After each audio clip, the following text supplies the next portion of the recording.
Ladies and gentlemen, when it comes to video content, we live in an age of abundance. Content is everywhere, on the internet, on television, and it is available to us at any time of the day or night, on any device we choose. And ironically, that is now our central challenge. The trick for all of us, creators, distributors, viewers, even regulators, is how to adapt to life in this new age. With the passage of time, regulation has become more complex, media more integrated, players more sophisticated. Technological change in particular has been intense and transformative. Radio begat television, television begat cable and satellite, and broadband internet, well, broadband internet has changed everything. As a result, the role of the broadcaster is changing. In the past, the broadcaster was an intermediary between content producers and viewers. That function is not required nearly to the same degree in a day and age when viewers can turn to any one of the hundreds of television stations and countless internet channels to find the content they desire.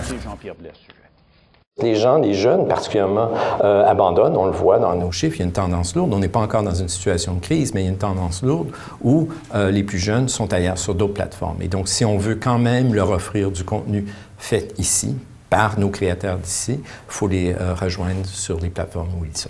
Even the role of the viewer is changing. He or she is being transformed from a passive receiver of television content to an active, self-directed aggregator.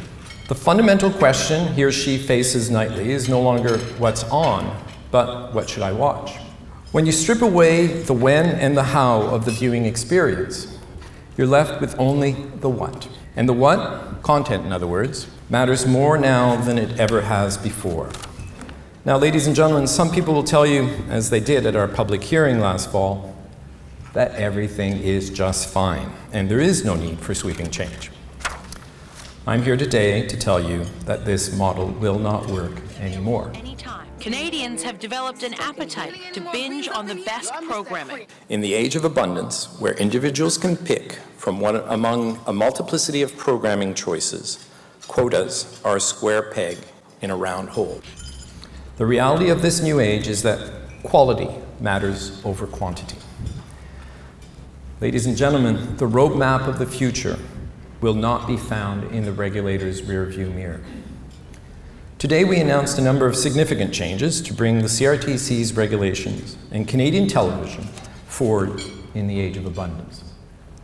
First, we reduced the screen quotas for Canadian programs that local television station and specialty channels may broadcast, focusing instead, for the next few years at least, on the evening prime time, when viewers are still watching in significant numbers.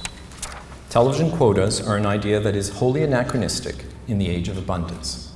Second, we struck down rules under which specialty channels such as HGTV Canada and Musique Plus could only broadcast certain types of programs for much the same reason. And finally, we required all broadcasters to invest financially in programs made by Canadians, because we want creators and distributors to choose quality over quantity. Such an approach creates a virtuous circle where the industry invests to create better programs, which in turn bring more value into the system, which in turn generates more money to reinvest in content made by Canadians. More importantly, it creates an environment where Canadians want to watch content made by our creators, not because it's forced upon them, but because it is good, indeed, because it is great.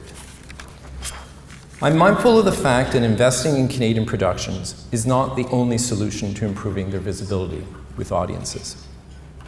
More has to be done to connect Canadians with our best programming. We're thinking about that too. Later this year, the CRTC will hold Discoverability Summit. The aim of this summit is nothing less than to change our vision.